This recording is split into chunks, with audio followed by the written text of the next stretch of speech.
Be a part of the best pro wrestling podcast today by supporting the Going In Raw Patreon. You can enjoy access to the live taping of the show, exclusive merchandise, and patron-only episodes, and so much more. Support Going In Raw today. Click the link in the description. This is Charlotte, and you're watching Going In Raw. That sounds terrible. What's up? This is the most must-see WWE superstar of all time and his lovely, gorgeous wife, Marie. and you are going in SmackDown Live. Who needs Raw? What's up? It's your girl, Sasha Banks, the legit boss, and you are watching Going In Raw. Oh, baby, I like it Raw. Oh, baby, I like it Raw. And you are tuned in to Going In Raw right now. How you doing? Hey, friendo, Steve here. And Larson. And welcome to Going In Raw, the only wrestling podcast you need to be listening to right here at youtube.com/Steve and Larson, also available at iTunes, iTunes, Podbean, Stitcher Radio, iHeartRadio. That's the other I that I was thinking of. Google Play, SoundCloud.com/Steve and Larson, any place that you can find podcasts. That's where you're going to be able to find Going In Raw. Correct. Yeah, we want to say thanks to everybody out there hitting that download button, the subscribe button, leaving us ratings, reviews. I'm always eyes are always on my phone looking at the podcast, the iTunes sports and recreation category. And that's not an exaggeration. No, it's not. I'm always looking. I want to see where we are. I'm going to take a look, see where we are right now. We're also at the Patreon at patreon.com/Steve and Larson. You can support the show. You can check out live every week. You can check out live viewings of the show, live streams of the show. Yeah. I'm gonna send out some postcards and some Patreon shirts to people who like the Patreon stuff. And that's all there at Patreon. I want to say thank you to everybody supporting us on the Patreon. Yes, thank you very much. It's very nice getting money from people. But we like all forms of support, man. If you just hit that download, subscribe button, even if you watch on the YouTubes, if you go over to the iTunes and you hit download or subscribe, whatever the button is, that helps us. Oh, I don't want to listen to NPR politics. That's for another time. What are you doing? I'm looking to see where we are. I don't even okay. know if we are anywhere. Like, the problem is right now, fantasy football is taking over. Is taking over. Oh no, Ryback's at 132. I don't know if we're better or worse than Ryback. Looks like we are worse than Ryback. Oh. We are not even charting right now. Well, yesterday we were at 108. Now we're not even in the top 150. Well, that's what your subscribe and download button means to us. It's all, you said it's by the minute, by the second it's updated. Yeah, it correct? is. But you know, the funny thing about Ryback, I know that was going to happen because it's like every week Ryback has another little shoot thing on his podcast. It's smart on his part because this week he was talking about how the Undertaker disapproved of Ryback during his first promo session. Interesting. In some developmental thing. He was up there doing a promo and he cut a promo on the Undertaker and he said the Undertaker didn't look too happy. He said your whole image, your whole thing is too 80s. Yeah, Undertaker said that. I'm sorry, Ryan. I don't like your thing. Your gimmick isn't working for me. You should worry about the powers of the darkness. Your legacy. My legacy are these nuts. So there is a SmackDown tonight. We're recording this right after SmackDown. Yes, we are. So, would you like to talk about that? Probably a good idea. Okay. Especially because we're going to be at nowhere. Like, we're going to do our official predictions like on Thursday. Yeah. However, let's talk about No Mercy. It's coming up. We're going to be there. Correct. We're going to do a fan meetup. Yeah. At No Mercy. The card. Let's see. So we get in. What time does the card start? 4:30. All right. What time do we want to do the meetup? 3:30. At least 3:30. 3 or 3:30. 3 o'clock. Let's do the fan meetup at 3 o'clock. There is a very colorful piece of artwork. They call it artwork. That's in front of the arena, the Golden One Center. Yes. That's where we're going to be at 3 o'clock, the day of No Mercy. Might have like another YouTuber in tow with us. Yeah, maybe. Possibly. We'll let him or her talk about that in their own way. We're going to be there. We're just going to be hanging out at that weird, colorful piece of artwork. And if you guys want to come on and say hi, come over and say hi. Yes, please. Yeah, that's the extent of our meetup. Yeah. Nothing special. Nope. No promises. We can't talk to you. We might talk to you. Yes or no. I can guarantee one thing. What's that? I will not be giving anybody a too sweet. Ask to Too Sweet Larson. Won't happen. Just try to get. I'm going to try now. Let's simulate role play. Okay, I'm a fan. La da da da. I like the WWE. Oh, hey, it's Larson. I'll recognize that beard from anywhere.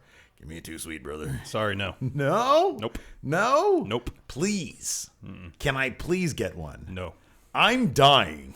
I have terminal illness. Can you too sweet me? No?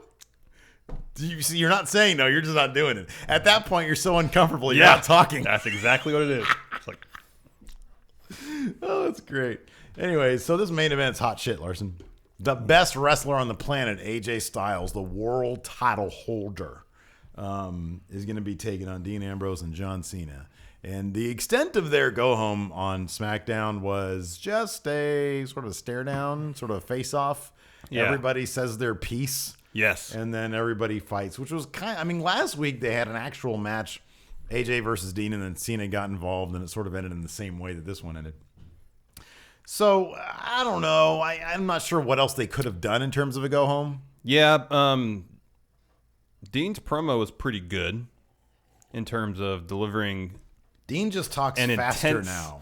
Well, yeah. That's what it is. He talks That's part faster of it, but that's now. always kind of been when he's been intense, he just talks faster. Why didn't he do any of this when he was champion? I don't know. Because I still really don't. The Stone Cold podcast sort of got me on. I was like, oh, I'm all in on Dean. Yeah, I remember that. Say what you will, he does seem like one of the more legit. Like what you saw on the Stone Cold podcast is kind of Dean. Yeah. Like sometimes on the Stone Cold podcast, usually they're out of character, if you will. Yeah. Like I remember when Triple H was on there, he went from being full on authority heel guy, and then he was like, "Hey Steve, how you doing?" Yeah, like didn't the camera follow him backstage? Yeah, and you literally And see you a see his transformation, yeah. exactly. Dean, with what you see is kind of what you get. Yeah. And I mean, that's one of the appeals of Dean. And I like this fire. My thing is this. Whoever's in the main event, whoever's in the title hunt for whatever title it is, for me to root for them means I really want to see the belt on them. Yeah. I can't really say that about Dean because we just had the title was just on him. Yeah, and it was underwhelming. And it was underwhelming. He's not a particularly great wrestler. No. He's no AJ Styles. No. He can't, like you said before, he's had one, before the AJ Styles match, he had one really, really good match. He had one great match. Yeah, one great match. It was against Triple H at Roadblock. Yeah. I mean, he was involved in some very good matches as a part of the Shield. Yeah. But in terms of being a solo singles competitor, he's had two great matches. In theory, I really like Dean Ambrose. Yeah. It's just in practice, he never seems to live up to what he can do. Yeah. You know what I mean? No, I agree. So I don't know. I'm not rooting for him to win. I don't really care. I need him to. I need him to do something. I need him to chew on something, because it's obvious that he's not going to have the world title again anytime soon. So I don't know. And I'm a huge mark for AJ Styles. Not just for the fact that we met him in person. You two sweeted him. It was all there. It was really awesome. AJ was a really, really good guy. Yes. Great to talk to. Yes. And on top of that, he's a really, really, really amazing wrestler. He is. Like, he can bring great matches out of anybody. Yep. And that's why I'm really excited that he's the world champion right Yes. now. And that world, but look, every time I see the WWE World Championship, it's just such a beautiful looking belt. And I don't want to go back to harping on the Universal title, because that's not a bad looking belt. But man, that world title, you could tell that when they made it, they had a singular design in mind. Oh, yeah. And it all came together. Whereas everything else since then has been just, let's do a variation on what we did before. Yeah. Let's do a variation on something we got perfect before. Yeah. I don't know. It's a small qualm. I know people harp on the belts all the time. I don't mean to do that. Yeah, stop I'm doing just it. saying, Stop it. It's no Western States Heritage title. I'll tell you that much. What is? Let's go to the beginning of the show. Okay. Because it kicked off not only SmackDown, but kicked off kind of an interesting story thread that went throughout SmackDown that kind of was the flip side to something we saw last week. Yeah. So the show started with Bray Wyatt taking on Kane. Yes. And then Randy Orton showed up on the Titantron upside down. Yeah. That was pretty As funny. Bray was doing his upside down thing. Yeah, it was pretty funny. So that made Randy right side up to him. Yeah, but then when Bray got up, he was upside down. Randy was upside down, and then Randy said something like, "Oh, I'm upside down to you," Yeah, and then, or you see the world upside down, or something like that. and then he did this really. And through the magic of editing, He was right side up. Through the magic of what would you be clicking on? Dissolves. A lot of dissolves. Well, there are some dissolves, but also just merely moving. Oh yeah. The image would be rotation. Yeah. You'd click from rotation 180 to 0. Yeah, you put a couple keyframes in there. A couple dissolves. Well, I swear there was like a TV filter on there too. Yeah. They Some filtered sort of- it to hide the keyframes, I think. Anyways, so he turned. He turned around. So basically, Randy was doing the Bray thing, which is cool because it's thematically carrying over from last week, which is cool. And so they flipped the script, and they had from there. Okay, so from there, Bray got counted out against Kane, so Kane picked up the victory against Bray, which okay. I mean, this whole thing would be better if Bray and Randy were the two dominant factions in their particular universe of this storyline. So, Bray gets distracted by Randy Orton. It would be so much cooler and so much if he more turned interesting around and gave Kane a Sister Abigail. if he did a no-look Sister Abigail. Yep. While he's staring at Randy Orton, somehow grab at Kane, who's about to take him, grab at him, and give him a Sister Abigail. Yep. That'd be so much cooler than what happened. Yeah. Showing that Bray does have some sort of godlike ability. Yeah.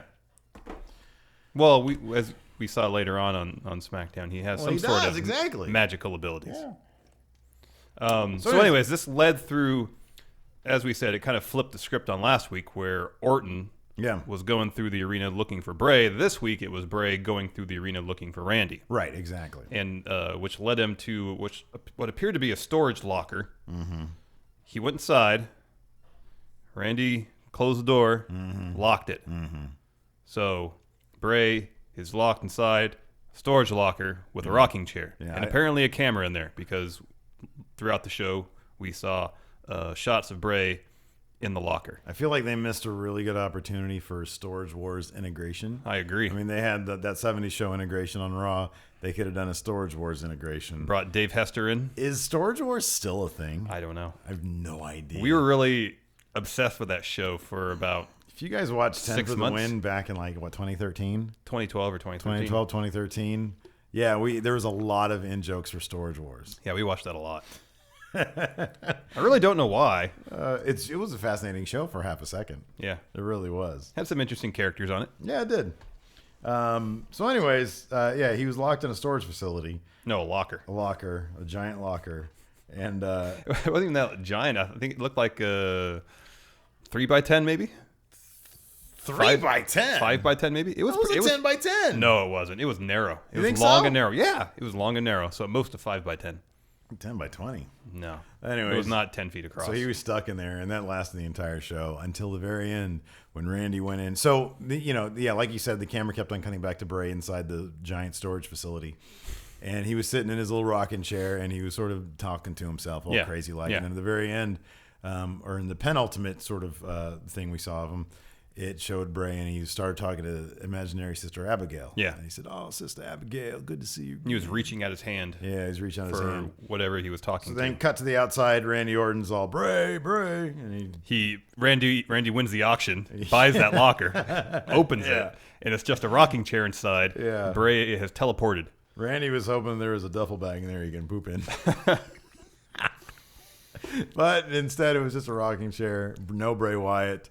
I thought it'd be great if it was like Bray sleeping with just his tighty whities on. It'd be great. Anyways, but it wasn't Bray Wyatt sleeping with his tighty whities on. No. It was nothing. So he had some sort of teleportation ability. Yes. Got out of there. And so look, you said this on our Machinima recap. Interesting. I mean, at least they tried to get creative with it. They tried to do something different. This storyline would never be on Raw. Right. They wouldn't do it. Right. But on SmackDown, they'll take chances. They'll do stuff like this, which is cool. It's refreshing. Yeah, absolutely. It's nice to see. We had so Dolph Ziggler is putting his career on the line. You're skipping around. Oh, it said Cena, Ambrose, Styles face off. Oh, this is recap. Yeah, those are the wrong notes, man. The next thing that actually happened on SmackDown was a Baron Corbin interview backstage, which was interrupted by Jack Swagger. Thwagger, say it right. Thwagger. Jack Thwagger. Which led to a match. I thought Jack Swagger was going to have like a reboot on his character, But instead, they're just doing they're picking up where they left off with his We the People shtick. Yeah. And he's the All-American guy. Yeah. And he took on Baron Corbin a little bit later on. Yeah, let's talk about this match a little bit because the finish was... I'm not going to say it was dusty. No, it just wasn't very... It was plagued by an inexperienced ref, maybe? Was that what the deal was? Was that what the indication was? It was confusing. Well, not confusing because it was clear what happened, but... So Baron was... It wasn't very good. Baron was in an ankle lock, was trapped in an ankle lock, and he was trying to get to the rope. And in the process of that, his motion right here... His palm was hitting the mat. This motion right here... Or the heel of his palm was hitting the mat. Was perceived as a tap out by the referee, correct? By the ref, even though he was clearly clawing for the rope. And at no point said, I give up.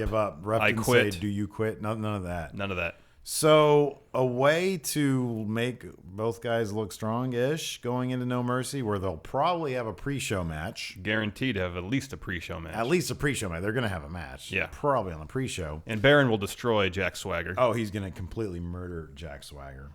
It's kind of funny that there's like no mid-card for Baron to dominate because Baron needs a mid-card. He's like solid mid-card. You have Miz and Dolph who are the upper mid-card. Yeah. And then you have Baron who's solid mid-card. Yeah. And then the tag division, which is the low card. I'm trying to think of another way they could have booked the finish of that match that didn't seem so weird and clumsy that would have protected both guys. Oh, I don't know. I mean, there's a million janky, gimmicky ways. Do a double count out. Yeah. They're just outside the ring beating the hell out of each other. A lot of double countouts lately. I know, but the SmackDown writers aren't going to be wanting to crib the Raw writers. No, I Raw know, has but like a million double countouts. And there was already a count out in the beginning of the show. I know, it's just a terrible finish. It's a bad finish. You know what, man? SmackDown tries to do something different. It's not always going to land. I know. Can't always be gold. I just didn't like the finish. I would love to have been a fly on the finish. wall when that writer described it and somebody described it to Baron and Jack. Okay, here's the deal. So you're going to be reaching for the rope, but do it in as unnatural a way as possible to make it look like you're awkwardly tapping out. But we both know that you're not, and it doesn't even look like. Well, that's why Baron hit the mat with the palm, with the heel of his palm, and not his whole hand. He's like, wait, so what? Am I going to tap out to Jack? No, Baron, come on, pay attention. And at the end, Baron's like, all right, whatever. Whatever. I'm here for money, not for wins or...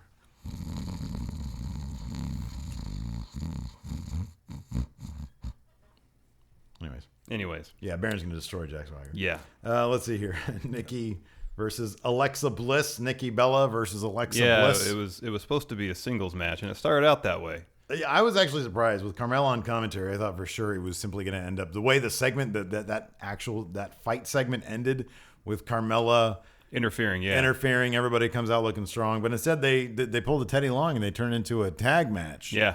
It was Nikki versus Alexa. Carmella came out, started beating up on Nikki, which is a great little feud, sub feud. They have a match at No Mercy now. Becky Lynch comes down to help out Nikki, the good guy, Nikki Bella, even though she has a real no real stakes in it. Like, what does she care if Nikki Bella's getting beat up? You know what I mean? It's like she's got a match to think about. Yeah, I understand. No Mercy. That. You don't have to do the good thing all the time just because you're not a bad person. You know what I mean? I understand that. Like if I saw somebody else out there, if I'm in the work environment and I see somebody else who I have no history of being their friend, and I see them getting beat up by somebody who I'm going to be fighting later, sorry, dog eat dog. Well, you can also look at it this way: is that's an opportunity while the person you're fighting later is distracted to get a few shots in. Yeah, that's true. I know that's true. That's true. But then that's like being bad guy. Anyways, so not if you're doing it to help out somebody. Oh, okay. So under the guy, so ulterior motive is what you're saying. Tag match. I'm just trying to explain the psychology to you. I don't know. That's what I'm trying to explain. Versus your Larsplaining to me. Not Larsplaining. These SmackDown shows are always on the verge of just falling apart because we've been working all day and it's great. Larsplaining. No. I like this better than a Raw show. So we got a tag match now. Yeah. The faces versus the heels. Heels come out on top. Alexa Bliss picks up the pin on Nikki Bella, and therefore she will lose at No Mercy. Probably. But we're going to get to that on our predictions episode. Yeah, Thursday. Separate video means more revenue. Plus, you never know. There might be news between now and Thursday that'll dictate the prediction. It's true. Yeah. The Vegas betting odds. Always go with the Vegas, or sometimes go with the Vegas betting odds. Yeah, I remember last time that I did the predictions and the odds shifted exactly to what I was predicting. Yes. Yeah, they all came true. That was great. Hey, I lost. I've got the last two. I've won the last two predictions, I know, right? It's a massacre. I have to order the Vince Russo shirt and the Jeff Jarrett shirt. Oh, that's right. Yeah, I got to get those. We're doing that, man. We're I definitely know. doing that. And the shirt has to be worn the entire week of programming. Oh, that's a new stipulation. It's a good one, though. Hey, you have nothing to worry about. You're really good at predicting these things, Yeah. and I'm god-awful. Yeah, that's true. I just think it's hilarious. But I can rest on my laurels and know that. Like, I can't say, oh, When are you going to bring the edge, Larson? yeah, Yeah. see, hubris. I don't want hubris to lead to my downfall. Your middle name is Hubris, man. Oh, no, it's not. Bray backstage looking. We already talked about that. Yeah, we already covered all that. Daniel Bryan did a Susan Certified G Komen thing. Kind of the same thing that Enzo, they gave out some good championship belts Yeah. to some cancer survivors. Yeah. So good on them. Hopefully Yes. they'll raise a lot of money. Yes. The Vaudevillains took on Okay, here's the thing, guys. I know I'm going to get yelled at for this. I don't care. Can we please talk about Mojo Rawley now? Sure, we can. Because it was hilarious. All right.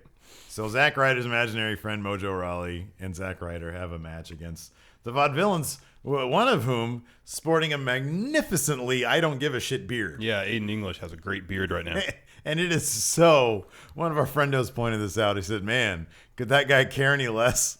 And I'm like, "No, this is authentic. He looks like he's closing in on what I think He's a dude of the era. from that era would look like. Yeah, Just I agree. gross and dirty and no deodorant. And now, when did deodorant come into play? I have no idea. Me neither. But I'm pretty sure it was after 13, whatever he's from. That. For the elite, maybe. But do you think a couple of pro wrestlers, like a couple of curtain jerking pro wrestlers back in the day were big money makers? I don't know. You remember that part in the 1888. The There- first trademark deodorant came out in 1888. All right, that's on according the cusp to, then. That's for the elite. That's- That's for the elite up until like 1940. This is from Mental Floss. Okay. You remember what was that Clive Owen show that I loved? The Nick. The Nick. Remember that the wrestling match and that dude collapsed Yeah. because he took drugs? Yeah. That's who Aiden English and Simon Gotch would be if they were actually in that era. They'd be those guys in the Yeah. underground. Yeah. I would have thought that deodorant would have been around a lot longer.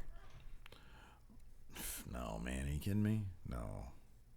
I'm surprised it's not before 1930. I figured 1930 and on maybe. People couldn't afford shit till like 1945 till the war was done. Then FDR started giving everybody money. Here's the new deal. Put on some freaking deodorant because y'all smell. The New Deal was actually before the war. The unwashed masses are disgusting. New Deal was before the war. It was 1930. I know when it was. Oh, I love that though.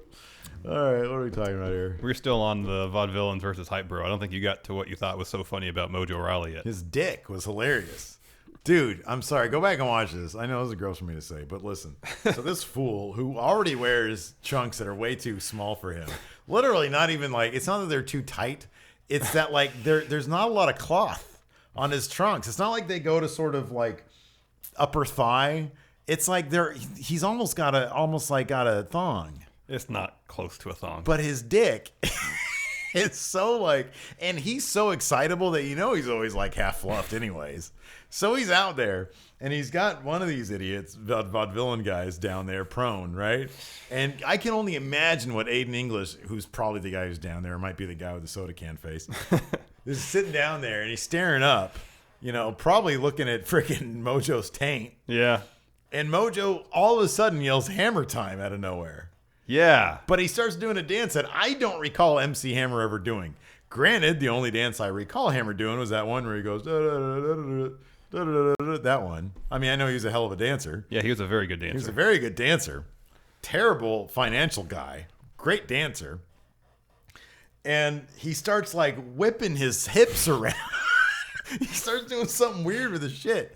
And he starts whipping his hips around. So Yeah. his fucking dingus is just here, there, and everywhere, man. Yeah.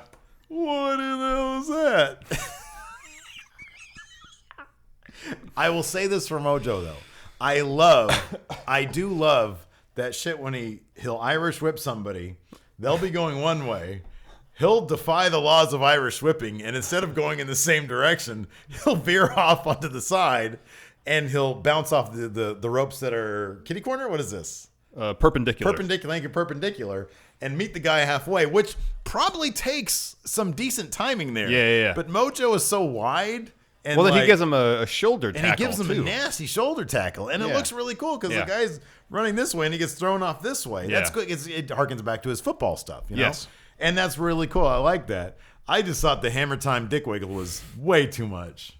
Nobody needs to be seeing that. Anyways, hype bro went over. Yeah. Oh, the Ascension came out. Why did they come out? That was confusing. Just to watch. Oh, okay. You got good seats. They're like, look, we're not going to be on the show. We might as well come out and watch some Dick Wiggle. So we can be on the show. We can be on the show. Yeah. Let's get our face paint on. Fat Ascension guy is getting fatter.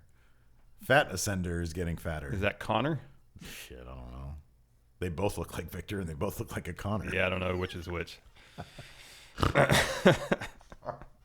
That's why I love these shows better. I love these ones where we're just kind of loopy. After that, fucking Mojo Dick Wiggle. Miz TV presented the Dolphumentary. A Dolphumentary. A Dolphin is the success of a failure. Yeah, it was a career retrospective for Dolph. Oh, I loved it. It was great. It was fantastic. The part where they cut up wrestlers talking about probably anything other than Dolph. Yeah. Into making it seem like they were talking shit about fantastic. Dolph. And none of it made funny. half of it didn't make sense. No. Edge said something I shouldn't have looked at, but I did. Yeah. You know? My only complaint about it is they did not put in there world's best chicken sandwich. Yeah. That makes me sad. But that was more of a success than a failure. Yeah. And then so Dolph is in there in the ring when the Miz is showing off this thing. And Miz is, of course, getting a big kick out of it. Dolph is just, eating shit, basically. Shout out to the Miz's suit. That was spectacular. He looked like a game show host. It was a spectacular suit. Like a CBS game show. It was a spectacular suit. It was okay suit. It was great. Anyways. Dolph was there. Yeah, Dolph was there being very sad about the whole thing because he's like, well, shit, I'm about to lose my job. But he was defiant. He was saying, I'm not done yet. I do it for the sick kids that I go see, and I do it for the people and this and that. And it was good. Dolph's been on his A game lately. Yeah. Miz has been on his A game. This is going to be a hell of a match. I'm looking forward to it quite a bit. And then the Spirit Squad, two fifths of the Spirit Squad, Kenny and half of the remaining Mikey. failure Mikey. of yeah, exactly. They come down and they start doing a little song and dance, and then they start beating up on Dolph. Dolph then turns it around on a couple of chumps, delivers a couple of. I love Dolph's super kick. Yeah, it's a good super kick. It's a really good super kick. Lays him down, lays him out, and that's his case for no mercy. I like it. If a good match. If tradition tells us anything, whoever stands tall at the go home show loses. Mm-hmm. Dolph came out on top in that altercation. Is there any chance Dolph loses this thing? There's always a chance. Yeah, there's always a chance. You sound like Scott Hall right there. There's always a chance. There's always a chance. I was on. I was looking at What Culture had their news item on the Hell in a Cell, Sasha versus Charlotte. Yeah. It looks like it's happening, and they have a little ad for the top Instagram posts of the week, right? And it's always salacious stuff, because the wrestlers post all sorts of stuff. And the middle one was Scott Hall, and there's Scott Hall. He has I think some earphones on, and he's got a mic near him, so he's in some radio type setting, and he's got some half naked chick sort of in front of him, and it's just his head poking out. Yeah, I saw that and too. there's an ass. Yeah, I saw that. Scott Hall's probably having a good time. So there's a chance that Dolph can lose. Yeah, maybe. You think Dolph? I mean, what is he gonna do? So wait, his contract's up in October, this month? I've heard that. I've heard that. I don't know. It's people saying. I've heard that from you. I also read somewhere that he has another year on it. Oh, okay, really? Okay. So I don't know. I don't know. There's no. I mean, look. The thing that I like about this is that they said no going to Raw, no going to NXT. You're gone. You're done. How would they? I mean, they didn't say he couldn't go to main event or Superstars. That'd be horrible. I'm sure, but those are shows. Those are sub Raw, sub SmackDown shows. So you're still within the contractual umbrella. What if he try again? What if he changed his name and character? Yeah, and applied to be on the next season of Tough Enough? No, what if he just changed? Yeah, okay. Then we just changed his name and character and completely no-sold anybody saying, "You're just Dolph Ziggler." No, I'm not. No, I'm not. No, I'm not. I'm not Dolph. I'm Spirit Squad Kenny. You know, my name's Dick Wiggle. I always thought it was funny that on Madman's real name was Dick Whitman. Yeah. Because Dick is a funny name. Anyways, because it means penis. Next. Jason Jordan fought an Uso. Jey Uso. Are we sure about that? Because I think Morrow got it wrong at some point. No, that's what the Jimmy Uso. That's what the lower third said. Who was it? Jay? The lower third said Jey Uso. Jey Uso. But was that on the side thing where it said his brother is Jay? No, but it's Jimmy? it was the lower third. It just said Jey Uso. Why did Morrow say Jimmy? Jimmy Uso. I don't know. Because I'll tell you why. He can't tell them the difference. I can't tell the difference either. They look very similar to each other. So anyways, according to you, Jey Uso took on Jason Jordan. Jason Jordan got the win. In a very quick match. In a very quick match. They've been doing that. And then the other Uso comes down, and they start beating up American Alpha Team. And then the tag team champions, Heath Slater and Rhino, which it's still weird that I'm saying that. Yeah. They come down, and they make the save on American Alpha Team, and they shoo away those Usos. Yeah. There was a Kurt Hawkins promo. Well, it was his announcement, Larson. It was he the will Kurt be Hawkins making announcement. His in-ring debut at No Mercy. Are you excited? Will he make the main show or will he be pre-show? I mean, you'd think that they've been pushing the crap out of these stupid vignettes. That ain't going to be pre-show. That has to be main show, right? Yeah. Who do you think he'll face? A jobber. They're going to give him. Why not give him the jobber treatment? Same thing they do on Raw. Well, who else is he going to fight? Sin Cara? Wait, Sin Cara's on Raw. Either of the Ascension guys. You would think that, like, as much as I'm not a huge fan of the Ascension, either of those guys can beat the crap out of Kurt Hawkins. One would Which think. would be pretty funny. What if Kurt Hawkins came out and just jobbed this shit Says, out of Kurt, time to face the facts. You're going to do the job today. I want Kurt Hawkins to come out, and every time, like, every opportunity he gets, he tries to talk out his butthole like he does on those vignettes. He puts his head next to his butthole, and he starts trying to talk, and then somebody just fucking wallops him, kills him every time. But he can't stop doing it because he wants to talk out his butthole. Yeah. See, I think you would love that because it's reminiscent No, of man, Ace Ventura. that's gimmick infringement. Nobody can do it like Jim Carrey did. All right. That was the best. Oh, my God. That was so funny. Spread his cheeks. What an idiot. That dude made so much money. You want to take some questions? Kurt Hawkins. I think we talked about everything, right? We're gonna have to watch the debut of Kurt Hawkins. That's right. Oh, well. We'll do it. Yeah, let's answer some questions. Okay. Let's do it. The questions now. Sean Troush, what is your favorite submission move from a women's wrestler? Oh, easily the disarmer. Looks like a dick wiggle. Either the figure eight. Oh, that's a difficult. Yeah, that's a good one. Or I like the bank statement too. You know, of course, the problem with the figure eight is that if you reverse it. See, but that's if you bridge. Yeah. It's harder to reverse the pressure. But that means that if you do reverse it, there's even more pressure than on a figure four. No, I think if you reverse it, it would just be like reversing a figure four. I like the banks. I think. Oh, I don't know. What was Page? The Page turn? No. What was Page's? It was just called the Page tap out. The PTO. The PTO. I kind of like that. Yeah, that was okay. I liked AJ's submission move too. What was that called? Which one was the Black Widow? Wasn't that was Black AJ's? Widow? Yeah, I like that one too. That was good. That was a good one. Bank statement though. I love Sasha Banks. SSG Chris, with the Royal Rumble being a pay-per-view for both brands, what are some surprise entrants you see making an appearance? Ooh, boy, good question. There is a fly. Oh, I hate that son of a bitch. Going back and forth. I will murder him. All right, surprise entrants in the Rumble this next year. Okay. Like legit. I would have to say either or both Tommy Dreamer and RVD. They've both been asked to come back. I don't see, but they're on good terms. I don't see any reason why they wouldn't come back for just the Rumble. When did SmackDown Live debut as the live show? Was it July? Was it July? That sounds right. Okay. I was going to say Shelton Benjamin, but I think his surgery just happened within the last month or so. I don't think he'll be ready yet. Yeah. The Rumble. So we're pretty Shelton sure Benjamin Finn's probably going to be there, but that's not really a surprise. No. I want like people that we haven't even thought about. Like people who aren't under contract. Kurt Angle. Really? It's not going to happen. That's not going to happen. Not unless when he comes back, it's going to be for a little while. It's going to be for a good run. Yeah. Will Fernandez. Hey, guys, do you think Eva Marie will show up and distract Becky to cost her the title? Her suspension's up, Eva Marie. Oh, that's very likely. Yeah, we might see possible. all red everything. Yeah, we'll probably see that. I could see that. Excuse me. Alexander Nero. Brother Nero. That fly is a Brother Nero, man. Hey, friendos. Hi. What is your opinion of John Cena's character as of late? A lot of us have been wanting a heel turn from the face that runs the place, but I personally feel like, in a very subtle way, John Cena is already a heel. Take some of his comments and boasts and actions of late. The future runs through me deciding that he wants his WWE title back, laying both AJ and Dean out, etc. Could this be him slowly reverting to a character like his Doctor of Thugonomics persona as his career winds down?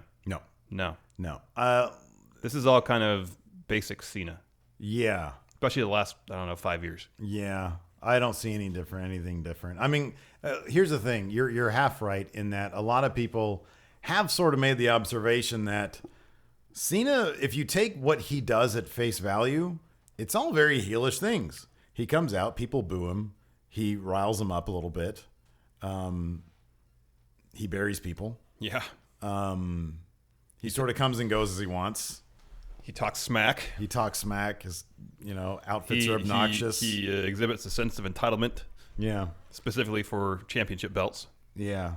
I mean, there are heel things that you could consider heelish about him, but no, he's not going to, like, the bottom line is if he doesn't do the cheating to win thing, he's not a heel. He's not a heel. If he doesn't run down the crowd, he's not a heel. If he doesn't eschew everything he's been doing for the past, I don't know, however long he's been a face. 10 years or so. 6, 8 years, something like that. Yeah. Whatever it is, Yeah. Nope. Next. The 2-time Waffle House World Waffle Eating Champion. This is maybe it's a good title. My second favorite title after Western States Heritage. It's a good title. How you doing, friendos? Hello. Got 2 questions for you. Okay. One, did you read about Alberto Del Rio being stabbed multiple times outside a restaurant yesterday? Oh, boy. And how he looked after the attack? Yeah. And 2, with some superstars on SmackDown desperately needing a repackage, name 3 SmackDown superstars you think need to be repackaged, and what would you repackage them as? Yeah, we did hear about Alberto. Everybody saw that. He's cut up.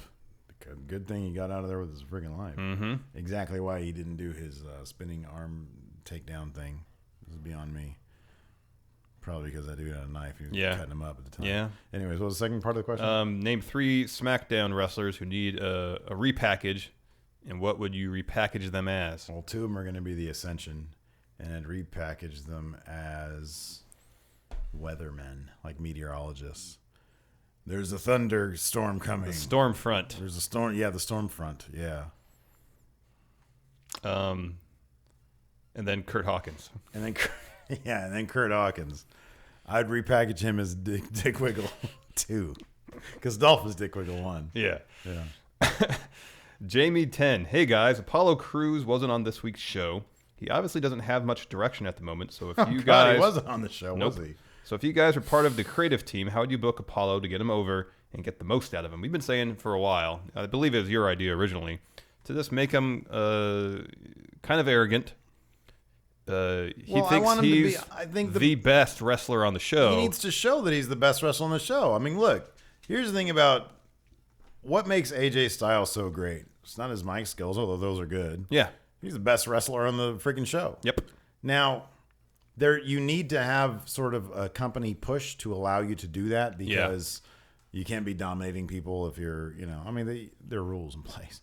But if they really want to push him, show him why he's athletically the best guy in the building. And that carries a lot of weight. Yep. That carries a lot of weight. And by and large, the matches he's had since he's come to Maine have been short. Mm-hmm, yeah. Like 5 to 8 minute matches. Right. Give him 20 minutes. Yeah.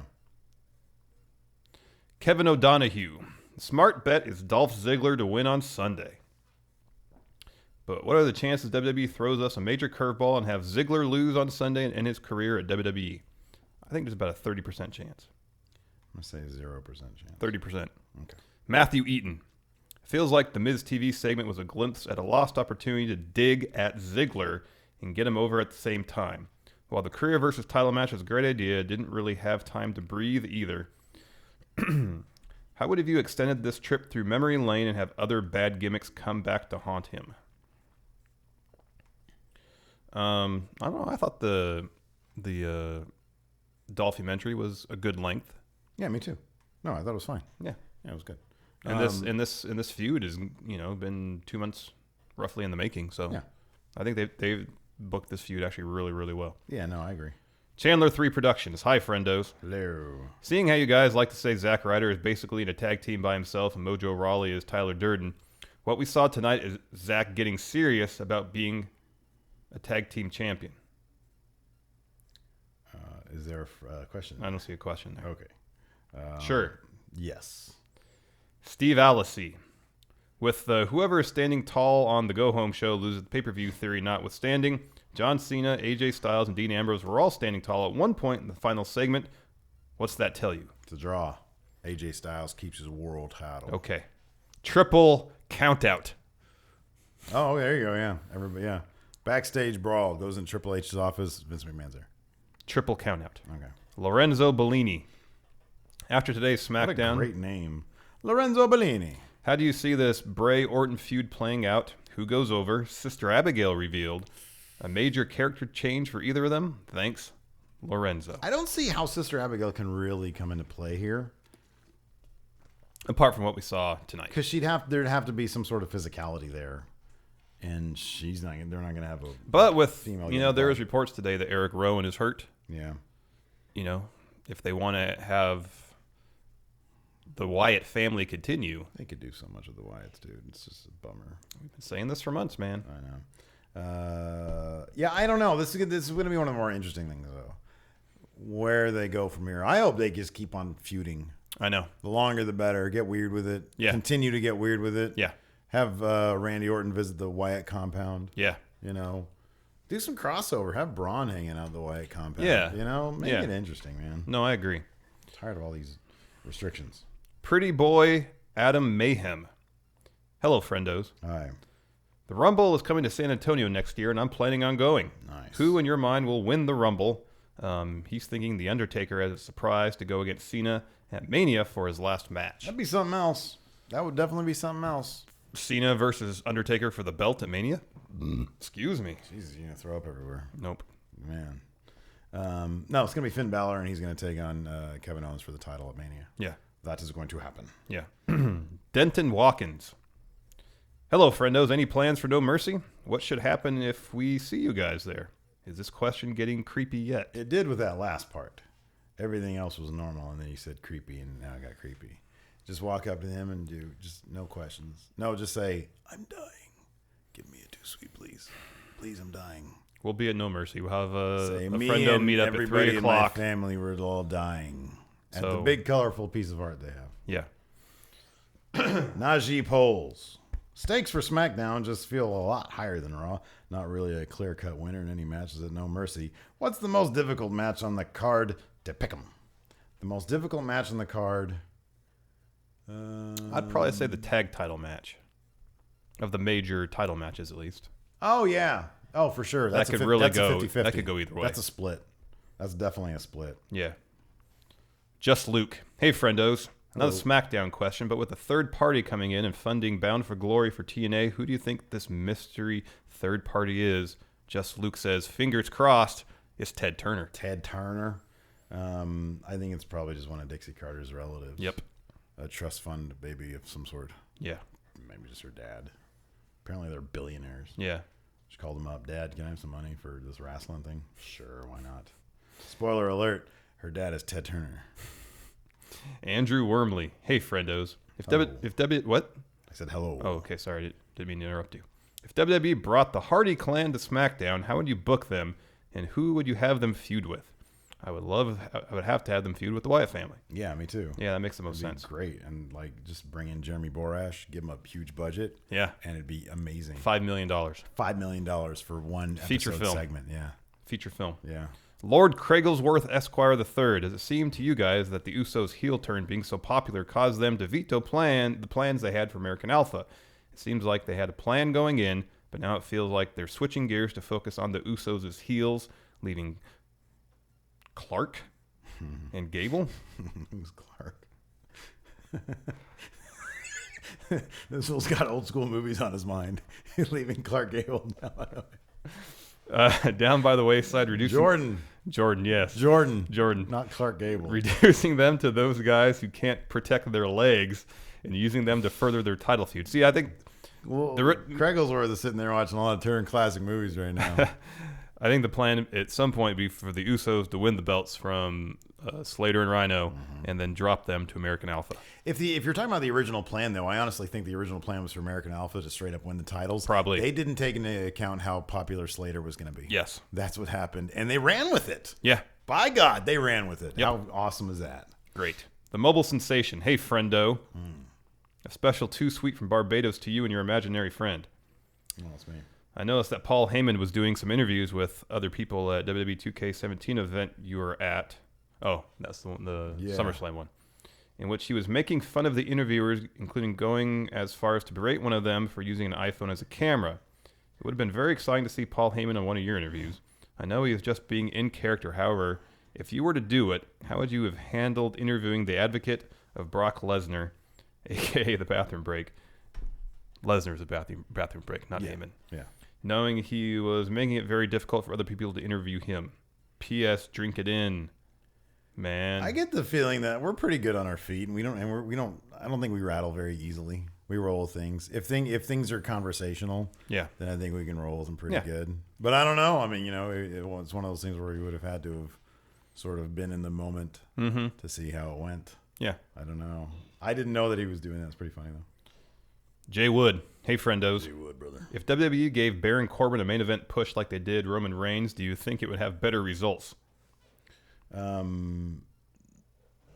they wouldn't push him as a face. Yeah, that's the thing. Here's the difference. Is exactly that. Corbin doesn't need to get over with the fans because he's a pure heel. He's a pure heel. So that wouldn't have mattered because the task is much easier there. You just piss people off. With Roman Reigns, it's hard to get people to like you. Yeah. I know that from experience. Jason the Cabbie, going in Raw Master Chef. I don't think that's not correct. Family activities are preventing me from watching until later, so I'm turning on the blinders to all tonight's spoilers. That being said, other than John Cena, who would you most like to see turn from their present heel-face dynamic, and how would you write it? P.S. The jambalaya was bomb. He was making jambalaya. Oh, that sounds good. Or just ordering it. I forget which. That sounds delicious. Let's see here. Who would you like to turn their present feeling and how would you write it? Oh, man. I want to see Apollo Crews turn heel. That would give him something to do. That's for sure. I want to see Baron Corbin try to turn face. That'd be hilarious. Hey, I brought a present for you. Cheer me. Cheer me, yeah. Tucker Baumback. Hey, friendos, new patron here. Thanks, Thank you. Tucker. Love the show. 2-part question. Are you guys as bored by this Bray Wyatt stuff as I am? Personally, I think due to bad booking, it might be hard to make him really intimidating as a monster heel again. 2, what are your opinions on the supernatural gimmick? Do you think it could still work in this day and age? I think we can see. Bray Wyatt to a degree has shown supernatural elements. We saw that literally tonight, And I think it worked. and I think it worked well. I'm not bored by it. Nope. I'll be disappointed if he doesn't pick up a victory at some point soon. Yes.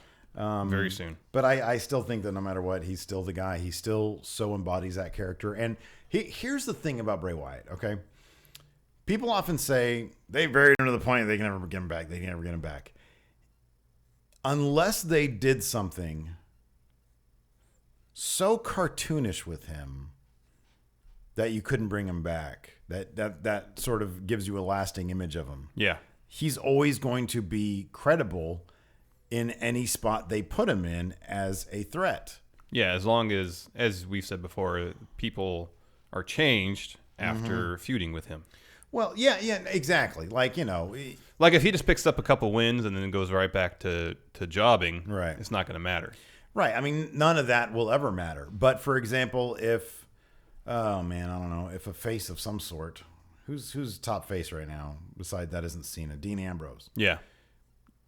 If Dean Ambrose comes out of that world title scene somehow, let's say AJ and Cena go do their thing, that's not going to happen, obviously. Yeah. But if Dean Ambrose has that belt and Bray Wyatt finds himself, look, it would be legit if Bray won the Rumble. It'd be legit if Bray won Money in the Bank. It'd be legit. Anytime I hear a report, yeah, they're looking to push Bray hard.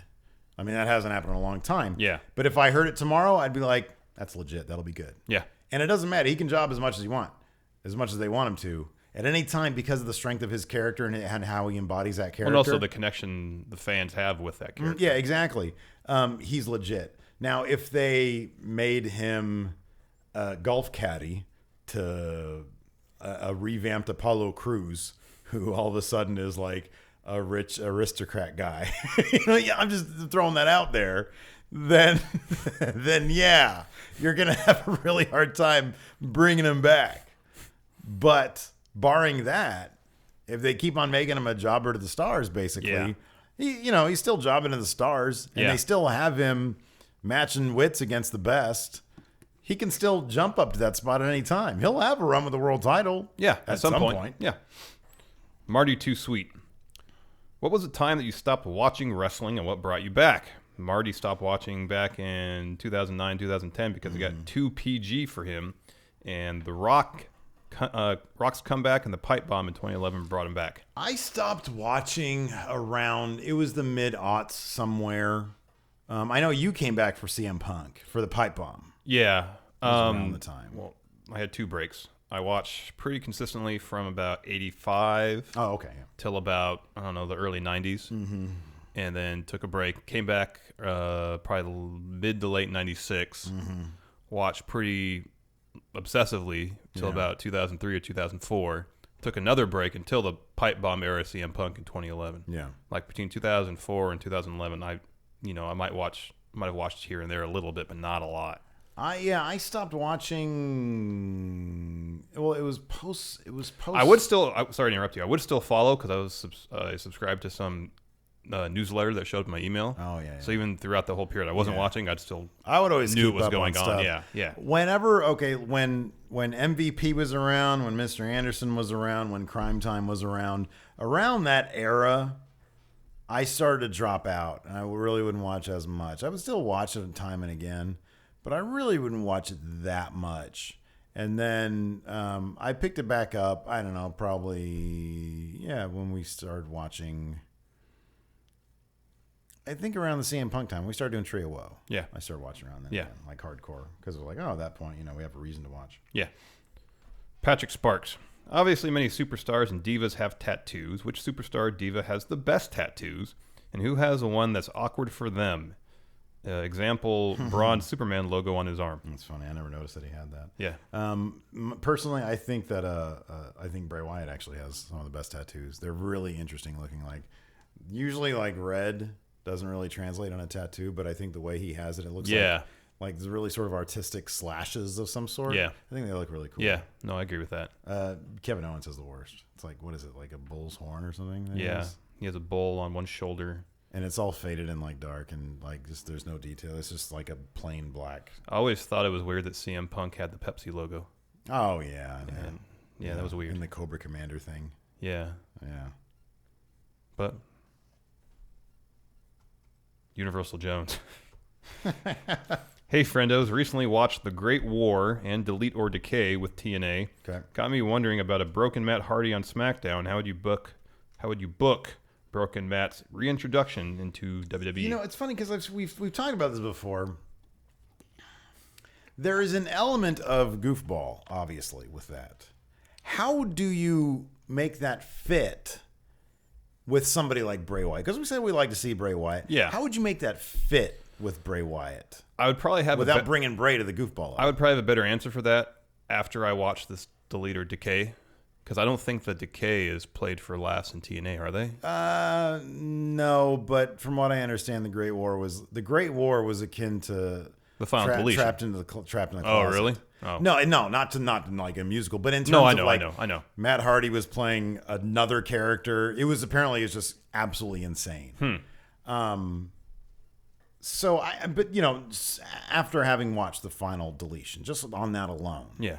how do you bring him to SmackDown and not bring everybody else into a goofball type thing? Well, it's a delicate balance. Yeah. I mean, SmackDown is probably the better of the two shows because they have a tendency I think you would have to stray into goofier or more kind of out there territory. Because how do you? I think probably the answer is you'd need to have, let's say if it's Bray Wyatt, you'd need to have Bray Wyatt almost kind of call out Matt Hardy on his legitimacy. And I think you'd have to have Bray to a certain extent no sell the goofiness. Right. Exactly. Yeah. Yeah. But like you said, it's a delicate balance. Yeah. Colin, do you see Kurt Hawkins as a serious threat to any title on SmackDown? No.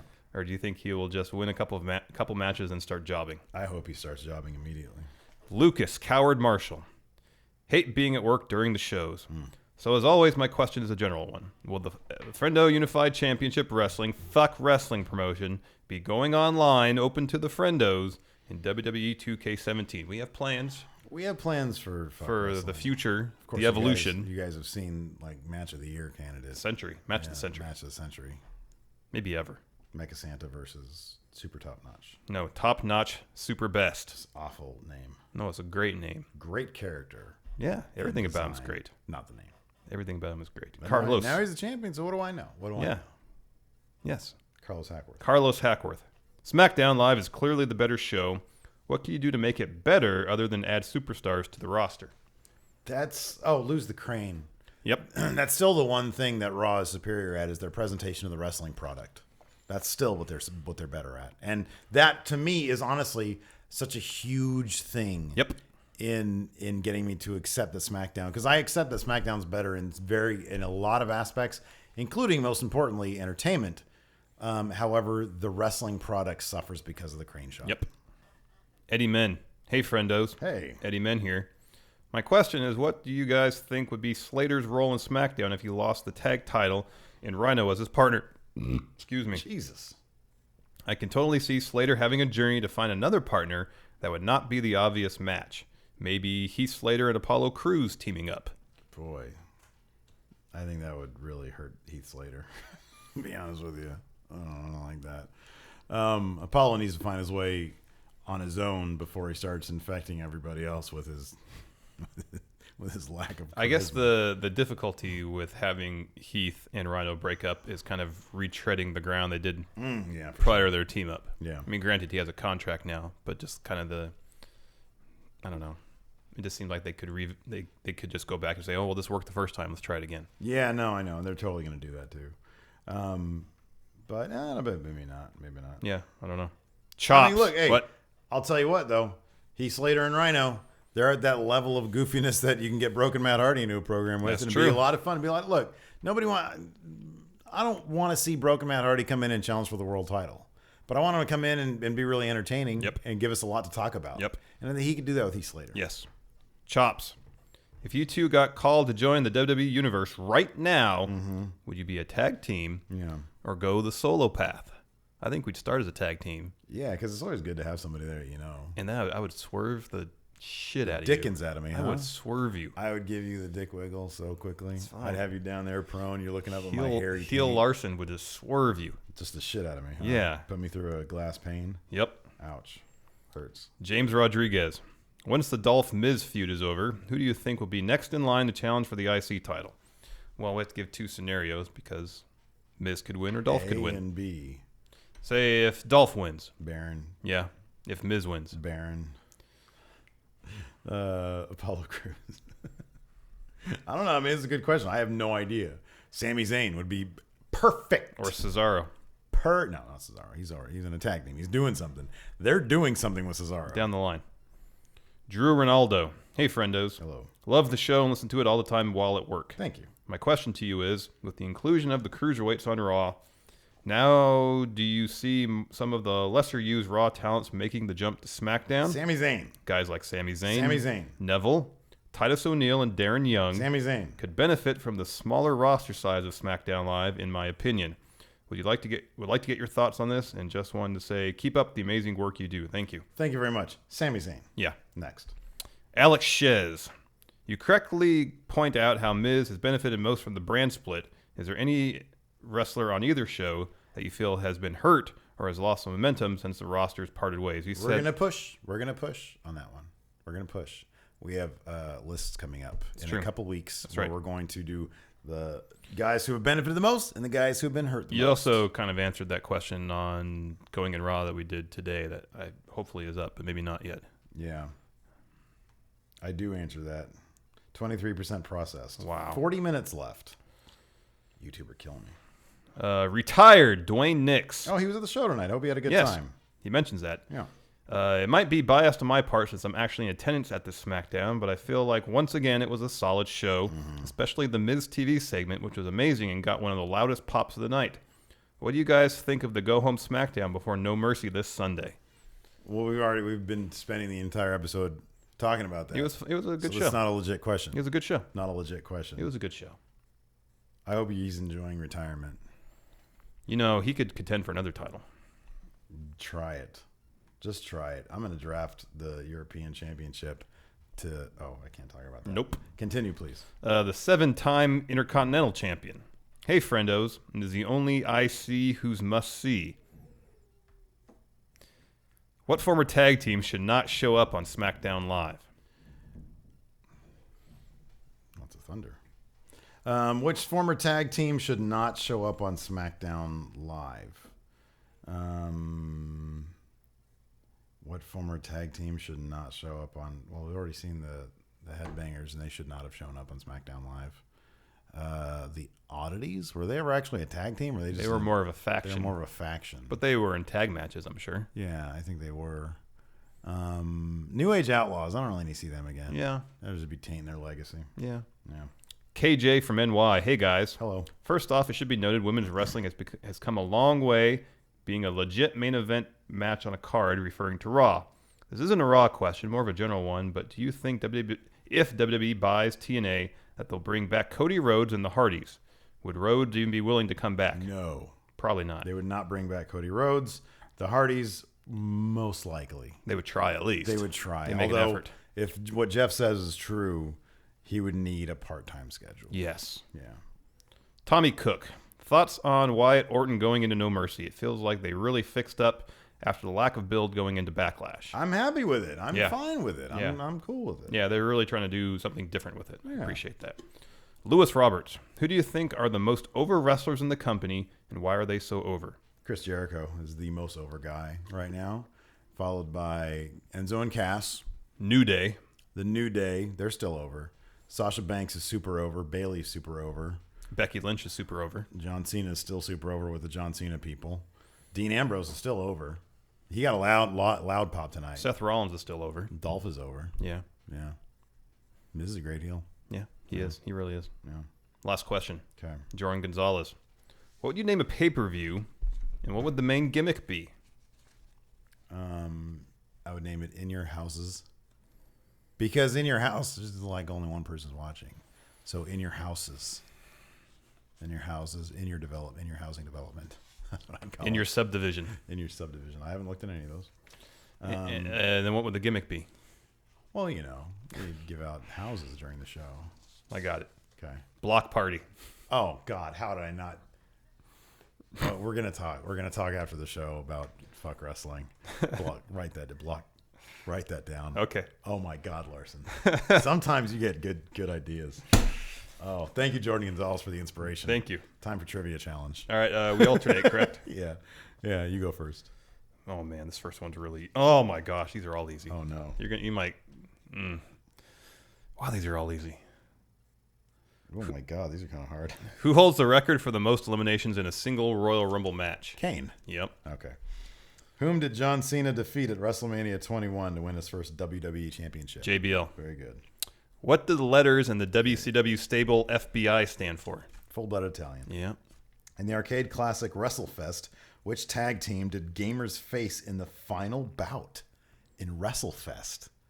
Who do they face in the final bout?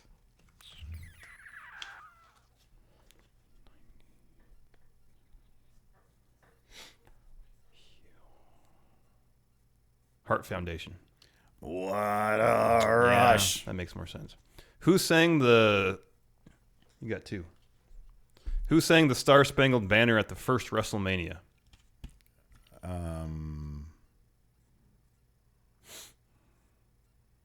Aretha Franklin. Mean Gene Okerlund. Okay, I wouldn't have got that one. Name the event and location of WWE's first major pay-per-view outside of North America in 1992. Wembley Stadium in London. What was the pay-per-view? SummerSlam. Very good, yes. Correct. True or false, the Rockers were never officially declared tag team champions? That's false. It's actually true. They were never officially declared tag team champions. Well, they won the belts. They just took them back. Yeah. So officially, it's not a title reign. If that's what the card says, then I'll go with it. Yeah, we're But going by with what the card said. I know the moops. I know the damn truth. I know the truth. Okay. All right. You still have two, right? Officially, I guess, means it's part of the official record. Yes. That's so stupid. I've got two. You got two? I got two. True or false, Matt Hardy is a former WWE Cruiserweight champion. True. Very good. Last question for you. Okay. Jesse Ventura co-starred with Arnold Schwarzenegger in what two 1987 flicks? Predator and The Running Man. Correct. Okay. So you have three. All right, so 3. Oh, I got to get this. You got to get this. Which duo did the Rockers defeat at WrestleMania 7, where HBK notched his first WrestleMania win? Heart Foundation.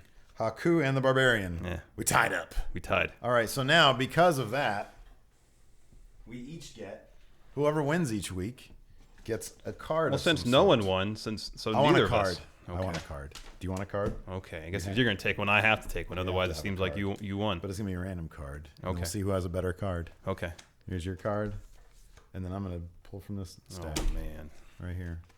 Let's see who has a better card. I've got... Oh, Paul London. I like Paul London. I have Who do you have? JBL buying stocks. And at the end of the year, we'll see who has the better lineup of things and people and stuff. My Paul London costs $37,000, but his salary is only $7,000. That's probably why he's not in the WWE anymore, because they're paying him nothing. This one is you collect $50,000. If anybody in the WWE you want buying stocks For investing your WWE cash in World Wrestling Entertainment. This is full. Oh, that's brilliant. I love it. Anyways, that's Going In Raw for now. Thank you, everybody out there, for supporting the show. We really appreciate it. Thank you very much. On Patreon, on iTunes, all that kind of stuff. Thursday, we're going to have our predictions, and we'll have a lot more after that. We'll talk to you guys later. Bye.